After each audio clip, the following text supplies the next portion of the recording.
Hello dear all. आज मैं आपको इस वीडियो में रूरल फीडर मॉनिटरिंग स्कीम के बारे में बताने जा रहा हूं। सबसे पहले हम इस स्कीम के बारे में समझते हैं, ये स्कीम है क्या। इसमें हम फीडर को विदाउट साइट को विजिट किए हम मॉनिटर करेंगे। मतलब इस स्कीम का मेन मोटिव है कि मीटर का डेटा जो है वो हमें ऑनलाइन प्राप्त हो जाए। इसके लिए एक बेसिक आर्किटेक्चर को हम समझने का प्रयास करते हैं। जैसे फीडर मॉनिटरिंग स्कीम रिमोटली, इसका मतलब क्या होता है? It means we can get meter data online without visiting site. मतलब बगैर साइट को विजिट किए हम मीटर के डेटा को ऑनलाइन किसी पोर्टल पे प्राप्त कर सकते हैं। अब इसमें क्या क्या चीजें यूज होती हैं, वो एक जनरल आर्किटेक्चर के बारे में हम समझने की कोशिश करते हैं।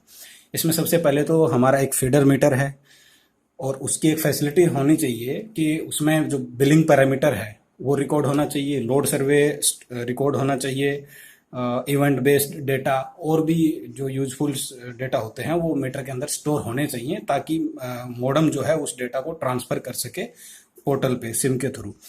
फीडर मीटर के बाद आता है हमारा मॉडम, जिसका फुल फॉर्म होता है मॉड्यूलेशन डीमॉड्यूलेशन। ये मीटर के डेटा को जो कि मीटर में रिकॉर्ड है उसको ऑनलाइन पोर्टल पे, जिसका नाम है मीटर डेटा एक्विजिशन सिस्टम, वहां पे भेजता है सिम के थ्रू।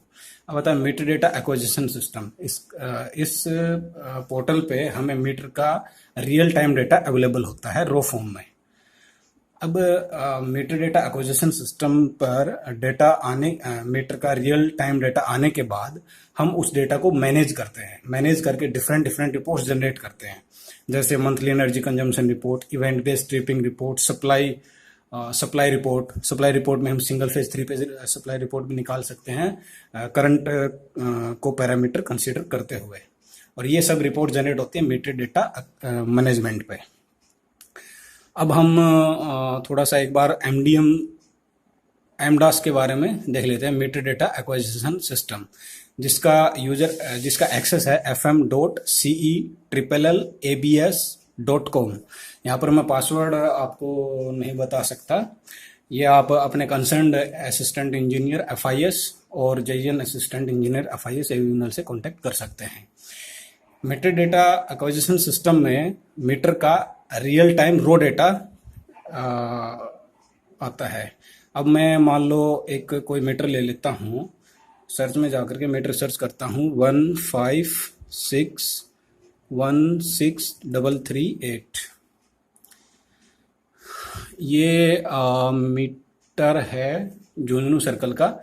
इसमें हमें ये इंस्टेंटेनियस डेटा प्राप्त होते हैं, phase wise current, voltage, energy, power, demand, power factor, frequency and last time पे कब मॉडम ने कम्युनिकेट किया। ये मीटर का टाइम है, ये सर्वर का टाइम है।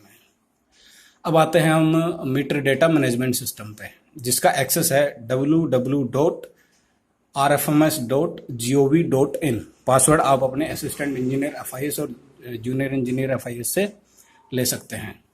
इसमें सबसे पहले आता है कॉन्फ़िगरेशन। कॉन्फ़िगरेशन में होता है मास्टर डेटा। मास्टर डेटा सबसे पहले हमें इंश्योर करना पड़ेगा कि जिस फीडर के बारे में हम जो भी रिपोर्ट्स या डेटा मीटर का देखना चाहते हैं, तो इस फॉर्मेट में वो फीडर जो है यहाँ पे पंच होना चाहिए। Circle name, division, sub division, section, substation, feeder code, meter number और एमएफ, मीटर का सीटी रेशियो, मीटर का पीटी रेशियो, मीटर एक्सटर्नल सीटी रेशियो, पीटी रेशियो, ये सब इसमें पंच होना चाहिए। उसके बाद आता है, अब हमें देखेंगे कि मीटर डेटा एक्विजिशन सिस्टम से मीटर डेटा मैनेजमेंट सिस्टम पर कितने मीटर्स का डेटा आ रहा है, वो हम चेक कर सकते हैं मीटर डेटा अवेलेबिलिटी से। यहाँ पर हम डेट सिलेक्ट कर सकते हैं, डिस्कॉम और district and direct meter number से भी सर्च कर सकते हैं। अब इसके बाद आता है अपना single meter view. Single meter view में हमें एक किसी भी मीटर पे हम क्लिक कर लेते हैं, या मैं डायरेक्ट वही मीटर सर्च कर लेता हूँ 156163338।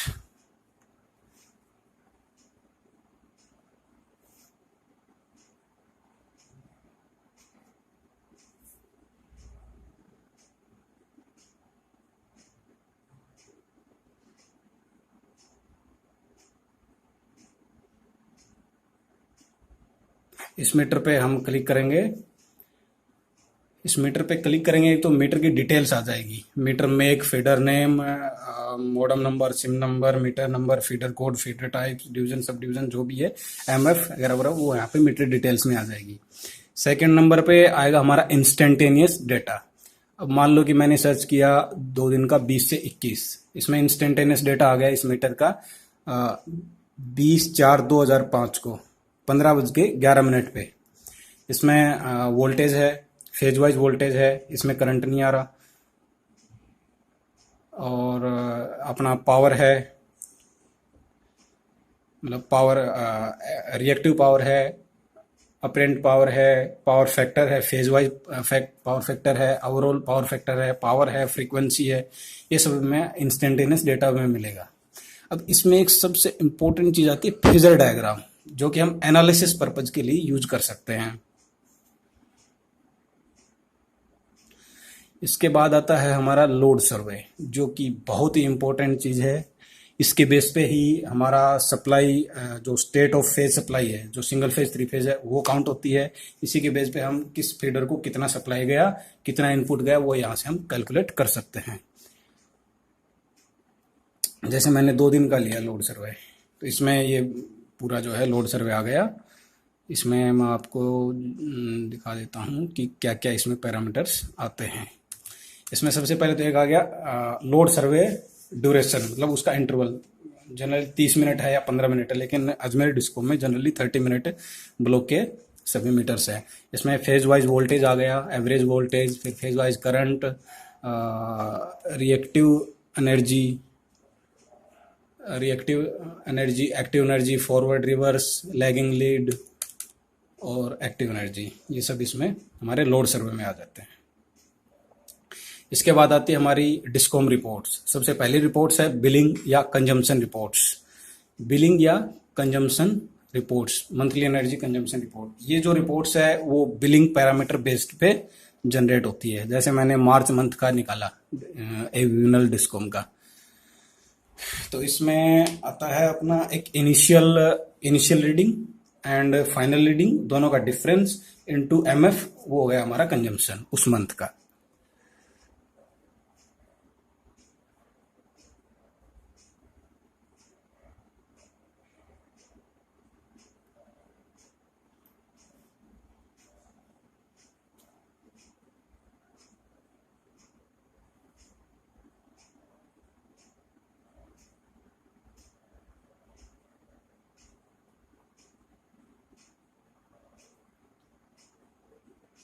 थोड़ा सा नेट जो है धीरे चल रहा है।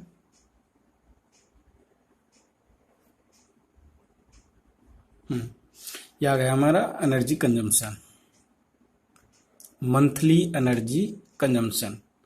इसमें आ गया हमारा फाइनल KW है। जैसे मार्च मंथ का है, तो इसमें जो 31 मार्च को रात को जो है 00 वर्ष पे जो रीडिंग सेट होती है, जिसको बिलिंग पैरामीटर बोलते हैं, उसको फाइनल बोलेंगे।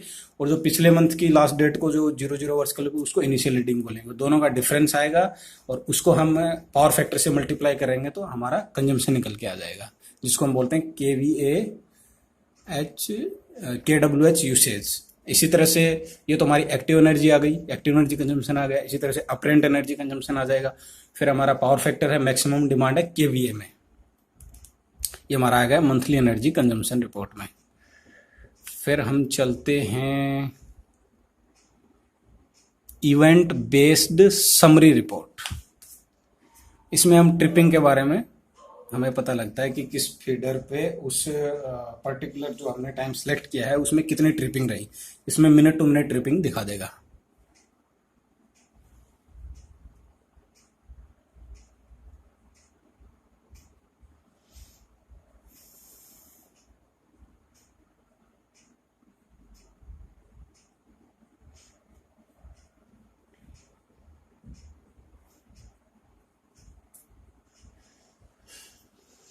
ये आ गया इसमें। जैसे मैंने अब वही मैं मीटर ले लेता हूँ 15616338।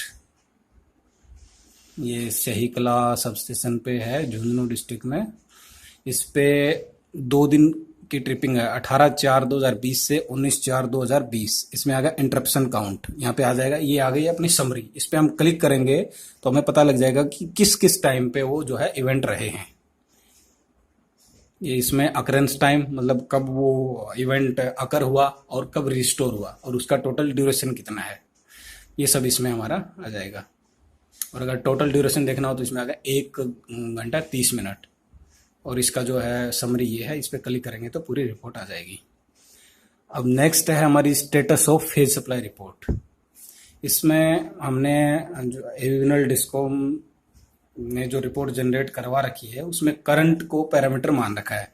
इसमें लॉजिक लगवा रखा है कि अगर किसी एक फेज में करंट ग्रेटर देन 0 है तो उसको हम सिंगल फेज काउंट कर लेते हैं। अगर 2 फेज में ग्रेटर देन 0 करंट है तो उसको 2 फेज मान लेते हैं। 2 फेज जनरली होता नहीं है, लेकिन यहाँ पे जब हम single phase two 3 phase switching करते हैं तब लूपिंग करंट की वजह से 2 फेज में करंट शो करने लग जाता है, लेकिन जनरली उसको हम मानते हैं सिंगल फेज ही है। अब आता है अगर तीनों फेज में करंट है तो उसको हम 3 फेज मानते हैं। अगर किसी भी फेज में करंट नहीं है, 0 है, तो उसको हम मानते हैं नो सप्लाई। जैसे ये मैंने एक्सेल डाउनलोड कर रखी है, इसमें हम देख लेते हैं किस तरह से क्या क्या रिपोर्ट आती है। मैंने उसी मीटर का डाउनलोड कर रखा है 1561638। इसमें मैंने 2 दिन का ले रखा है, 1 मिनट, 4 दिन का ले रखा है, जिसमें टोटल आवर्स हो गए 4 दिन के 96 आवर। सिंगल फेज करंट है 16 घंटे, 2 फेज करंट इसमें 0 है, 3 फेज करंट 21 घंटे 30 मिनट है, नो सप्लाई करंट 58 घंटे 30 मिनट है। अब आती है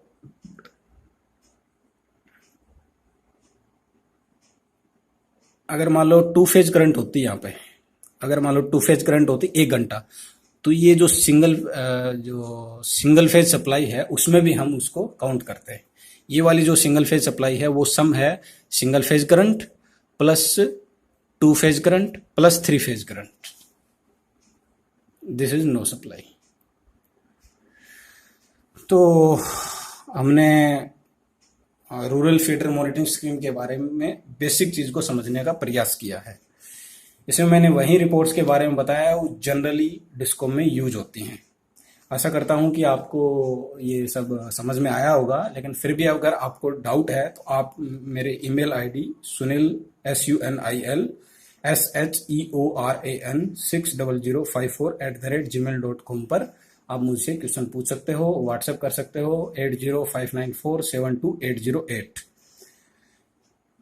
ये दोस्तों मैंने आपको एक बेसिक किस तरह से डेटा आता है, क्या उसका आर्किटेक्चर है स्कीम का, और कहाँ कहाँ से हम डेटा एक्सेस कर सकते हैं, वो चीज़ के बारे में बताया मैंने। डिटेल्ड अगर आपको कुछ चाहिए, जैसे लोड सर्वे है, उससे हम कैसे कैसे क्या कैलकुलेट करें, तो आप मुझे कमेंट बॉक्स में ज़रूर बताएंगे। मैं कोशिश करूंगा कि आपके बताए हुए टॉपिक को मैं डिटेल में एक्सप्लेन करने की कोशिश करूंगा।